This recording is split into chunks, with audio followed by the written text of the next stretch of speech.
we were going and looking for strong individuals who were not only talented, but had strong ideas and opinions to contribute.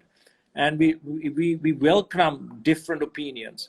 You know, youngest players standing up and saying, you know, giving of their thoughts, and the dressing room not going, oh, shut up, you're a youngster, what the hell do you know? But the dressing room going, yeah, he's got a point. We also had cricketers like X-Factor cricketers suddenly coming through, Lasith Malinga, Ajanta Mendis, so on and so forth.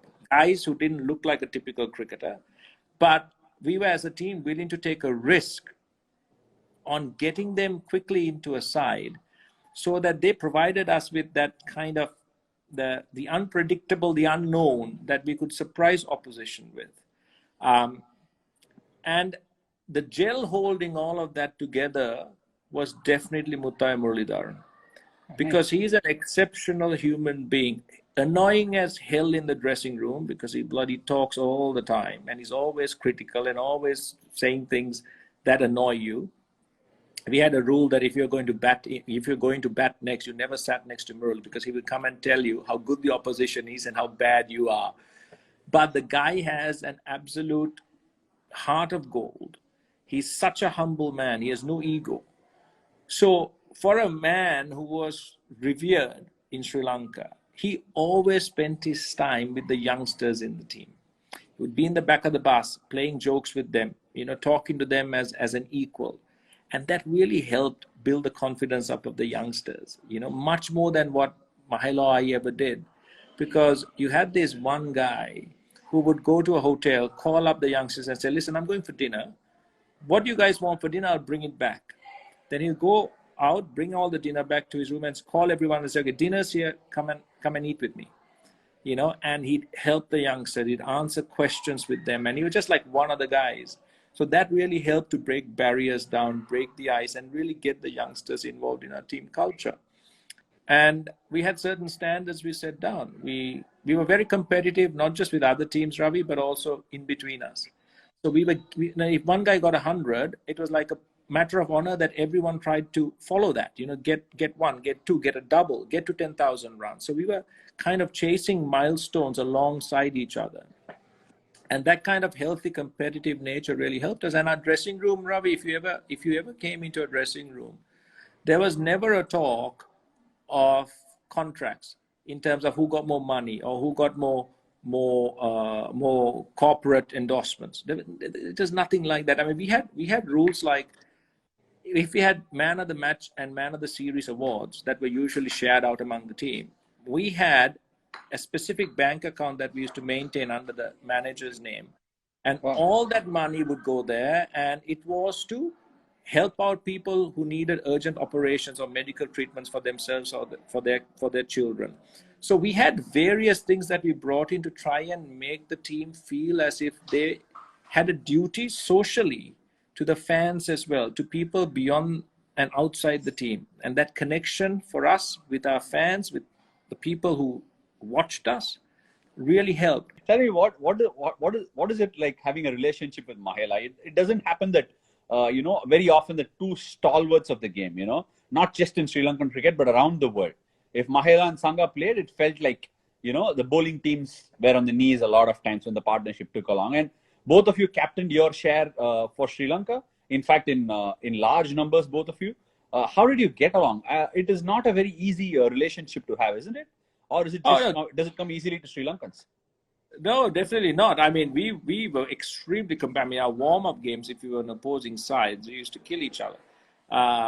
And we would have really strong arguments and debates before we could ever agree on anything.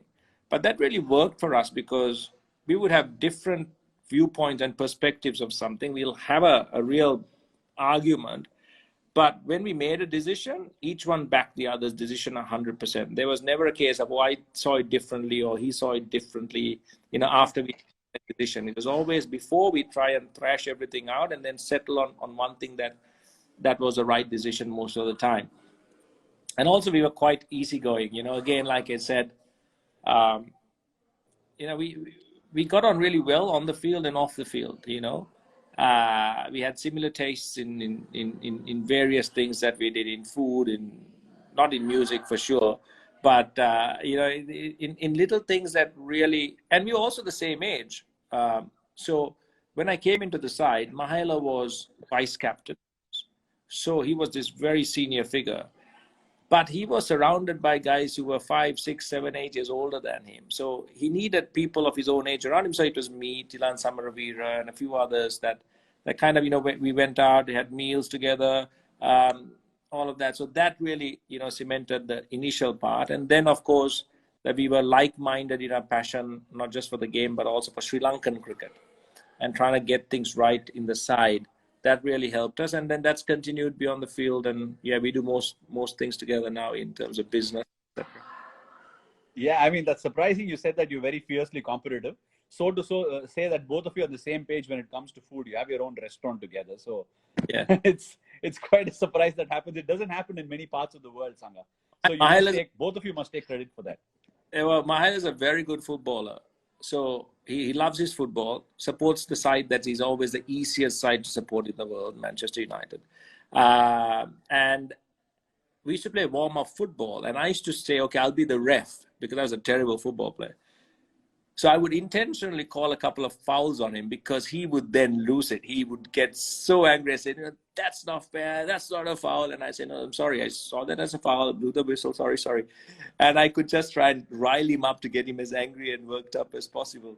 But that was the kind of, we had a very easy relationship. We would have an argument, whatever, but each one saw the logic and the intentions, the good intentions on the other side. The power of the relationship came out when we actually played against Sri Lanka. It used to look like, what, Mahela and Sangha have planned this together. That's the sort of a feeling everybody got. None of us could actually see both of you as two separate entities, because that's how it looked on the field. Many a times it looked different when other people are going about it, but it was never like that when Sangha and Mahela were playing for the team. So that's sharp credit to both of you. And Sangha, before I wrap this up, I know I've just gone beyond what I promised you to because of the lovely insights that you're giving us. Pleasure.